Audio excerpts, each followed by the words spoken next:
बिस्मिल्लाहिर्रहमानिर्रहीम, अस्सलाम वालेकुम। Welcome to the study of MCQs. Study of MCQs के आज के इस सेशन में आपको खुश आमदीद कहता हूँ। और आज के इस सेशन में most important MCQs of everyday science का ये सेशन है। और आज के इस सेशन में हम अर्थ से मुतालिक जो है इंपॉर्टेंट एमसीक्यूज़ हैं वो आपके सामने मैं शेयर करूँगा। बहुत ही इंपॉर्टेंट और रेपिटेटिव एमसीक्यूज़ हैं जो अर्थ से रेलिवेंट है, और जितने भी कंपैरेटिव एग्जामिनेशंस हैं उनमें ये एमसीक्यूज़ बार बार रिपीट होते हैं। तो आपको ऑल इन वन एक ही सेशन में अर्थ से रेलिवेंट बहुत से इंपॉर्टेंट फैक्ट्स आज के इस सेशन में जानने को मिलेंगे। आपने वीडियो को एंड तक देखना है ताकि आप ये सारी इन्फॉर्मेशन एक ही सेशन में कंप्लीट कर सकें। तो अर्थ की स्टडी को क्या कहते हैं? जियोलॉजी कहते हैं। उसके बाद आता है इक्वेटोरियल एंड पोलर डायामीटर, यानी अर्थ का जो इक्वेटोरियल और पोलर डायामीटर क्या है। अगर इक्वेटोरियल डायामीटर की बात की जाए तो वो बनता है 12,756 किलोमीटर में बनता है। और अगर इसको माइल्स में हम देखते हैं तो 7,917 मील बनता है, 7,917 मील बनता है। उसके बरक्स अगर हम पोलर डायमीटर की बात करते हैं तो पोलर डायमीटर 12,714 किलोमीटर बनता है। और इसको अगर हम कन्वर्ट करते हैं माइल्स में तो ये बनता है 7,900 मील। अब यहाँ पे एक चीज़ आपने याद रखनी है कि इन दो जो डायमीटर्स है उनमें डिफरेंस क्या है। तो यहाँ पे 42 किलोमीटर्स का डिफरेंस अब पाया जाता है। इक्वेटोरियल डायमीटर है वो 42 kilometre is larger than polar diameter. उसके बाद आता है रेडियस। अब रेडियस किसे कहते हैं? ये जो सेंटर पॉइंट है अर्थ का, इससे लेकर ये जो एज तक जाता है, ये जो पॉइंट होता है या जो लाइन होती है उसे रेडियस कहते हैं। और अगर अर्थ के रेडियस की हम बात करें तो अर्थ का रेडियस ये जो इक्वेटोरियल डायमीटर है उसका हाफ बनता है। तो 12,000 का 6,000 और 700 का 350 और फिर उसमें 56 का 28, तो ये 7,378 किलोमीटर बनता है जो रेडियस है। और अगर इसको आप मल्टीप्लाई कर देते हैं 2 से तो ये फिगर बनता है 12,756। तो इस तरह रेडियस जो होता है वो हाफ होता है डायमीटर का। उसके बाद अगर हम देखते हैं कि सिरकम्फ्रेंस ऑफ अर्थ कितना है, तो सिरकम्फ्रेंस किसे कहते हैं? किसी भी सर्कुलर बॉडी के जो चीज़ जो अहाता किए होते हैं उसके बाउंड्रीज़ के बाहर होती है उसे सिरकम्फ्रेंस कहते हैं, जैसे इसे उर्दू में मुहीत कहते हैं, अहाता करना। तो अर्थ के सिरकम्फ्रेंस की बात करें तो ये अर्थ का सिरकम्फ्रेंस है जो कि उसके सर्कुलर बॉडी के बाहर पाया जाता है, और ये बनता है 40,075 किलोमीटर, 40,075 किलोमीटर। और माइल्स में ये बनता है 24,901 माइल। उसके बाद जो चीज़ याद रखने वाली है वो ये है कि अर्थ की एवरेज एज कितनी है, तो 4,550 मिलियन ईयर्स। तो एक तरफ आपने 4,000 और उसके बाद प्लस 550 और फिर मिलियन ईयर्स आपने याद रखना है। ये अर्थ की एवरेज एज है। मैस ऑफ द अर्थ के हवाले से आपने फिगर याद रखना है 5.967 मल्टीप्लाई बाई 10 की पावर 24, और बाज़ जगहों पे राउंड फिगर में ये 6 × 10 की पावर 24 लिखा जाता है। तो ये दोनों फिगर आपने याद रखने हैं। उसके बाद वॉल्यूम ऑफ द अर्थ है 1.083 multiply by 10, 1.083 multiply by 10 is the volume of earth. And mean density कम से कम जो उसका गाढ़ापन है, कसाफत कितनी है, तो दैट इज़ 5.518 kg पर लीटर, 5.518 kg पर लीटर। टोटल सरफेस एरिया यानी जो ज़मीन की टोटल सतह है वो कितनी है, तो ये 510 मिलियन स्क्वायर किलोमीटर, 510 मिलियन मुरब्बा किलोमीटर टोटल ज़मीन का सरफेस एरिया है। और इस एरिया में जो लैंड एरिया है, जो ज़मीन है, वो 29.2% है, जबकि बाकी जो रिमेनिंग एरिया है जो कि 70.8% बनता है वो वाटर के ऊपर बेस करता है, यानी उस पर समुंदर वाक़ हैं। तो यहाँ पे आप देख सकते हैं 70.8% area is covered by water, while remaining 29.2% area is covered by land area. तो ये मेजर पोर्शन है जो ज़मीन के हवाले से है। उसके बाद एस्केप वेलोसिटी। देखिए एस्केप वेलोसिटी किसे कहते हैं? ज़मीन हर चीज़ को अपनी तरफ खींचती है, जिसे कशिश शकल या ग्रेविटेशनल फोर्स कहते हैं। लेकिन अगर किसी चीज़ को ज़मीन के इस ग्रेविटेशनल फोर्स से बाहर निकलना है तो उसे कम से कम कितनी वेलोसिटी चाहिए कि वो इससे बाहर निकल सके। जैसे कि स्पेस क्राफ्ट्स होते हैं वो ज़मीन से फ़ज़ा में जाते हैं तो उन्हें कितनी स्पीड चाहिए होती है, कितनी वेलोसिटी चाहिए होती है कि वो इसकी जो ग्रेविटेशनल एक्टिविटी है उससे निकल सकें। तो उसके लिए जो मैक्सिमम स्पीड चाहिए होती है वो 11.2 किलोमीटर पर सेकेंड है। यानी कोई चीज़ जब 11.2 किलोमीटर फी सेकंड की रफ्तार से या वेलोसिटी से निकलेगी तो तब ही वो एस्केप कर जाएगी gravitational force of the earth को, और ये माइल्स में बनती है 6.96 माइल्स पर सेकंड। उसके बाद आगे चलते हैं तो यहाँ पे दो चीज़ें आती हैं, rotation of earth and revolution of earth. इस हवाले से बहुत सारी कन्फ्यूजन होती है। तो सबसे पहले यहाँ आप ये थोड़ा सा ये देख लें कि रोटेशन जो है वो एक स्मॉलर एक्टिविटी है देन रेवोल्यूशन। ये छोटी एक्टिविटी है और revolution is a major activity. तो रेवोल्यूशन एक बड़ी एक्टिविटी है। तो यहाँ ये इस चीज़ का आपने ज़हनशीन करना है। देखिए ज़मीन में जब रोटेशन की बात की जाए तो यहाँ पर अगर आप देखेंगे तो ज़मीन आपको इस तरह रोटेट करती हुई नज़र आती है। So this is called rotation, जिसे स्पिनिंग भी कहते हैं। जैसे कि आपने स्पिन बॉल के हवाले से क्रिकेट में सुना होगा, बॉल स्पिन होती है तो वो एक पॉइंट पे आके यून टर्न करती है। दिस इज़ कॉल्ड रोटेशन और स्पिनिंग ऑफ अर्थ। जबकि उसके बरक्स जो रेवोल्यूशन होती है वो एक पाथ के ऊपर जो कोई चीज़ जब घूमती है और किसी चीज़ के गिर्द घूमती है तो उसे रेवोल्यूशन कहते हैं। जैसा कि यहाँ पे आप ज़मीन को देख सकते हैं कि इस तरह सूरज के गिर्द ये एक उसका जो ऑर्बिट है उसमें घूमती है, ये उसका ऑर्बिट है और इसमें वो यूँ उसके गिर्द जो है वो रिवॉल्व करती है। तो दिस इज़ कॉल्ड रेवोल्यूशन। अब रोटेशन और रेवोल्यूशन के हवाले से चंद इंपॉर्टेंट चीज़ें हैं जो कि याद रखना बड़ी ज़रूरी है। रोटेशन के हवाले से बात करें तो ज़मीन का रोटेशन पीरियड है 23 आवर्स 56 मिनट्स एंड 4.09 सेकेंड्स। रफली इसको 24 आवर्स कहा जाता है, लेकिन एग्जामिनेशन पॉइंट ऑफ व्यू से बाज़ औक़ात ये फिगर्स भी पूछे जाते हैं और ये बनता है जनाब 23 घंटे 56 मिनट और 4.09 सेकेंड, जो कि 24 आवर्स या एक दिन बनता है। इसकी जो रोटेशन होती है वो वेस्ट टू ईस्ट होती है। सूरज मशरक़ से निकलता है, मगरब की तरफ जाता है, जबकि ज़मीन की रोटेशन मगरब से मशरक़ की तरफ होती है। ज़मीन की जो रोटेशन या स्पिनिंग है वो 24 आवर्स में एक दफ़ा होती है। इट स्पिन्स और रोटेट्स वंस इन 24 आवर्स। और इसकी जो स्पीड होती है वो 1000 माइल्स पर आवर है। यानी ज़मीन 1000 मील फ़ी घंटा की रफ्तार से रोटेट करती है और 1600 किलोमीटर पर आवर्स। यहाँ पे माइल्स में, यहाँ पे किलोमीटर पर आवर्स में 1600 किलोमीटर, और अगर मीटर फ़ी सेकंड में बात करें तो 460 मीटर फ़ी सेकंड, यानी 460 मीटर फ़ी सेकंड की रफ्तार से ज़मीन रोटेट करती है अराउंड इट्स एक्सिस। और अगर किलोमीटर पर मिनट और माइल्स पर मिनट में हम देखें तो ये 27.7 किलोमीटर पर मिनट की रफ्तार से या 17.212 माइल्स पर मिनट की रफ्तार से रोटेट करती है। उसके बरक्स अगर हम देखें तो रेवोल्यूशन के हवाले से, तो रेवोल्यूशन जो है वो पीरियड है 365 days 6 hours 9 minutes and 9.5 seconds. रफली इसको 365 डेज़ कहा जाता है और 365 डे को हम 1 ईयर कहते हैं। तो ज़मीन एक रेवोल्यूशन का जो चक्कर है वो कितने दिन में पूरा करती है, एक साल में या 365 डेज़ में।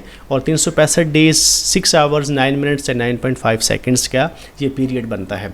उसके अलावा जब स्पीड की बात की जाए तो यहाँ पे हमने रोटेशन की जो अर्थ की स्पीड देखी थी वो मीटर फ़ी सेकंड में 460 मीटर यहाँ आपने देखी थी। और अगर हम रेवोल्यूशन की बात करें तो यहाँ पे 28,968.192 मीटर फ़ी सेकंड बनती है। तो इससे आप अंदाज़ा लगा सकते हैं कि रेवोल्यूशन मेजर एक्टिविटी है, मेजर वहाँ पे जो है वो वेरिएशंस पाई जाती हैं फैक्ट्स के हवाले से। और अगर हम माइल्स पर सेकंड की बात करते हैं तो 18 मील फ़ी सेकंड की रफ्तार से सूरज के गिर्द जो है वो रिवॉल्व करती है। 27.7 किलोमीटर पर मिनट और 17.12 माइल्स पर मिनट। अगर यहाँ पे अगर रेवोल्यूशन की हम देखते हैं तो 1080 माइल्स पर मिनट और 1738 किलोमीटर पर मिनट है। और यहाँ पे अगर आप देखें तो वो 17.212 माइल्स पर मिनट बनती है। तो यहाँ भी वेरिएशंस आपके सामने है, माइल्स पर आवर और किलोमीटर पर आवर्स। तो रोटेशन की स्पीड कितनी थी, 1000 माइल्स पर आवर और 1600 किलोमीटर पर आवर्स।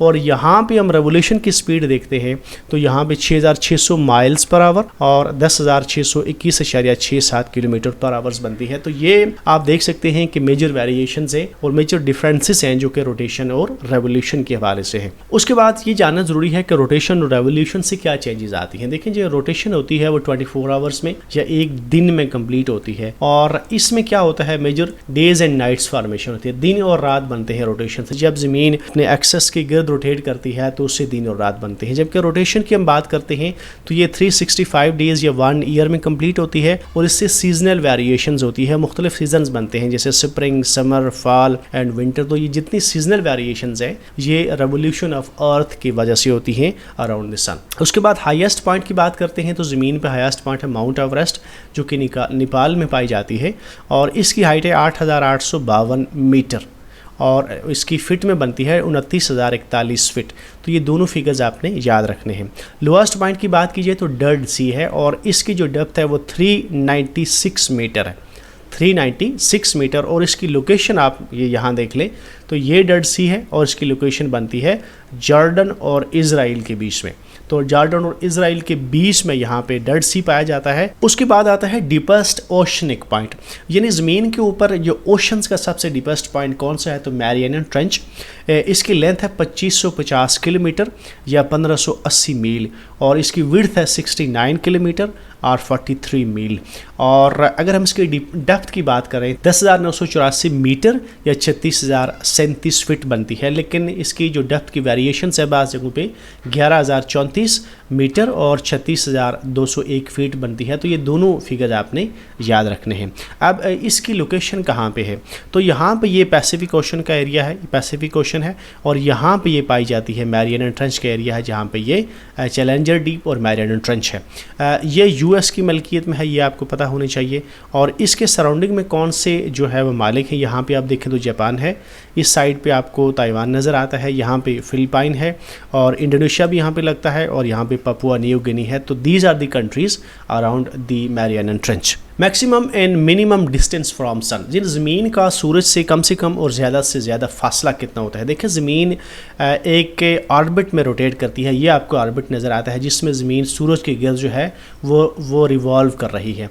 अब इस रेवोल्यूशन के दौरान ज़मीन की जो पोजीशन है वो चेंज होती है और ज़मीन जब अपनी इस रेवोल्यूशन के दौरान ऐसी पॉइंट पे जाती है कि वो सूरज से मैक्सिमम फासले पे होती है और उसका डिस्टेंस मैक्सिमम होता है, तो साइंटिफिक टर्म में इसे एफिलियन कहते हैं। और अगर हम एफिलियन की बात करें तो ये 4 जुलाई को होता है और इस पोजीशन में जब ज़मीन का मैक्सिमम जो है वो डिस्टेंस होता है तो डिस्टेंस होता है 152.1 मिलियन किलोमीटर, 152.1 मिलियन किलोमीटर और माइल्स में ये बनता है 94.5 मिलियन किलोमीटर जब ज़मीन जो है वो सूरज से मैक्सिमम डिस्टेंस पे होती है।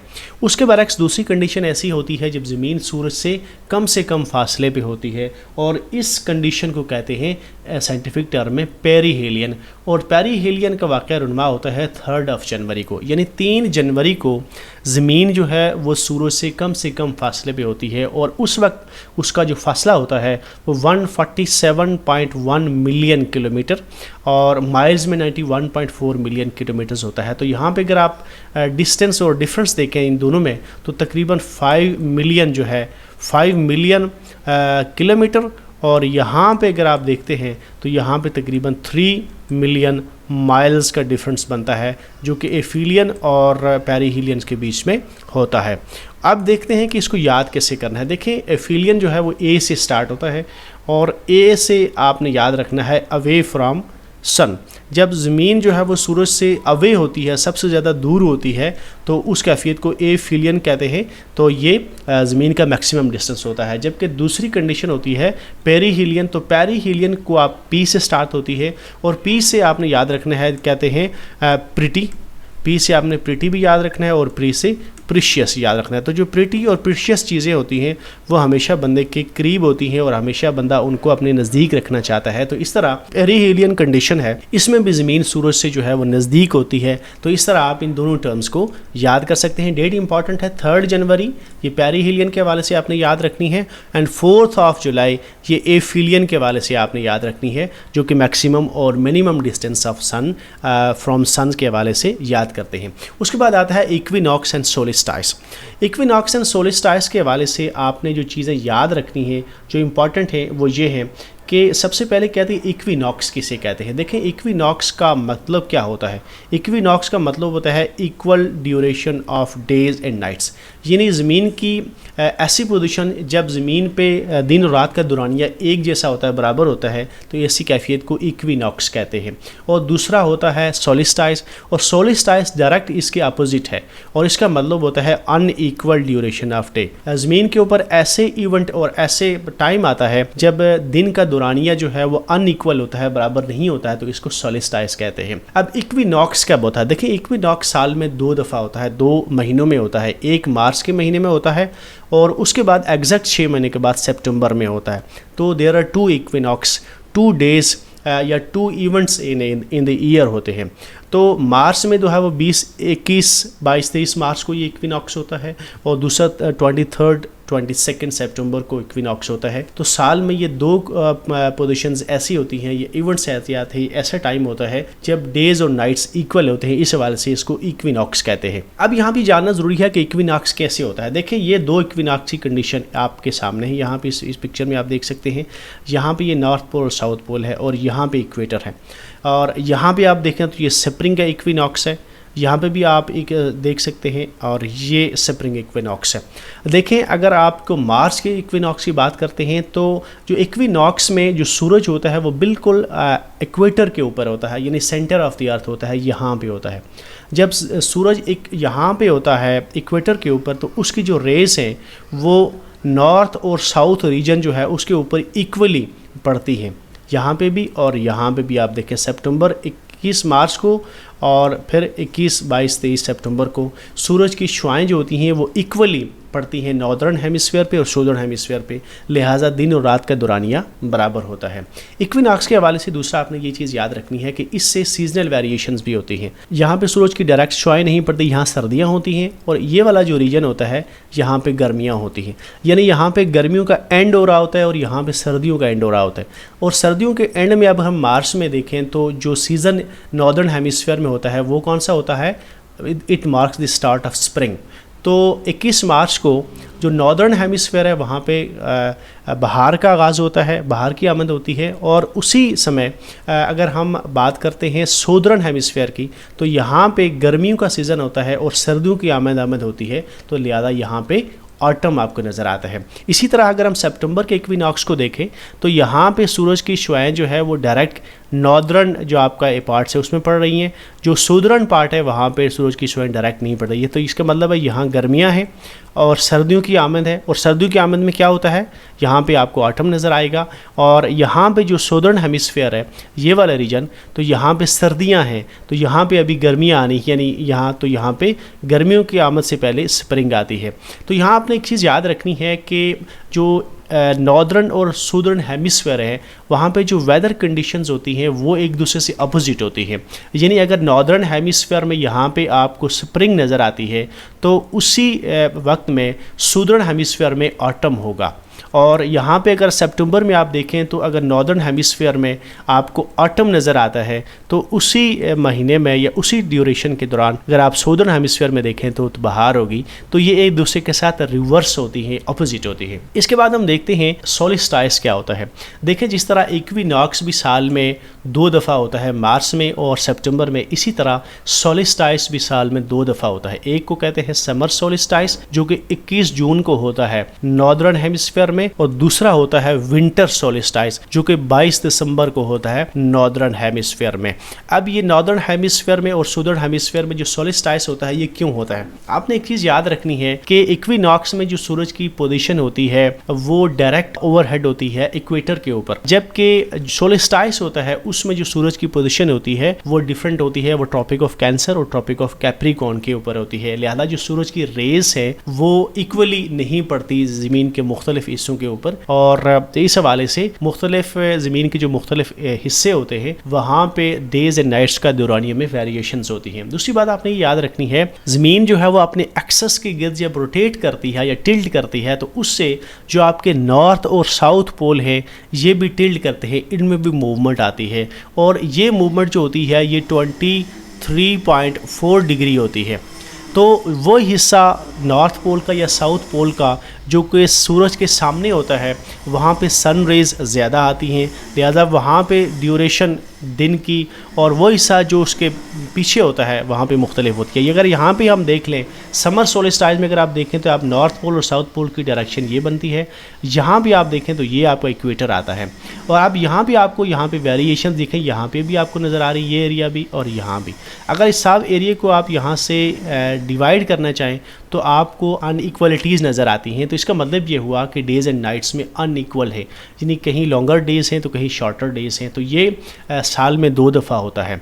अब समर सोलिस्टाइस जो है वो 21 जून को होता है नॉर्दर्न हेमिस्फीयर में, लेकिन जैसे मैं पहले आपको बता चुका हूँ कि इसी डेट को जब समर होता है नॉर्दर्न हेमिस्फीयर में तो साउदर्न हेमिस्फीयर में क्या होता है, साउदर्न हेमिस्फीयर में विंटर सोलिस्टाइस होता है। तो अगर नॉर्दर्न हेमिस्फीयर में 21 जून को लॉन्गेस्ट डे होता है तो यहाँ पर साउदर्न हेमिस्फीयर में 21 जून को शॉर्टेस्ट डे होगा, ये उससे उलट होगा, रिवर्स होगा। और इसी तरह अगर हम विंटर सोलिस्टाइस की बात करते हैं तो नॉर्दर्न हेमिस्फीयर में 22 दिसंबर जो है वो शॉर्टेस्ट डे होता है नॉर्दर्न हेमिस्फीयर में, लेकिन अगर हम साउदर्न हेमिस्फीयर में जाते हैं तो उस दिन ये यहाँ पे समर सोलिस्टाइस होगा और 22 दिसंबर को वहाँ पे लॉन्गेस्ट डे होगा। तो इस तरह आपने याद करना है कि जो साउदर्न हेमिस्फीयर है और जो नॉर्दर्न हेमिस्फीयर है वहाँ पे सीजनल वेरिएशन भी एक दूसरे के उलट है और लॉन्गेस्ट और शॉर्टेस्ट डे के हवाले से भी उलट है, एक दूसरे के अपोजिट और रिवर्स है। That come to the end of this session. आज का सेशन अपने इख्तिताम को पहुंचा। मुझे यकीन है कि आज का सेशन आपको बहुत अच्छा लगा होगा, बहुत हेल्पफुल और फ्रूटफुल हुआ होगा। अपने फीडबैक से मुझे आगाह कीजिएगा। नेक्स्ट वीडियो तक मुझे इजाज़त दीजिए। Thank you very much. अल्लाह हाफ़िज़।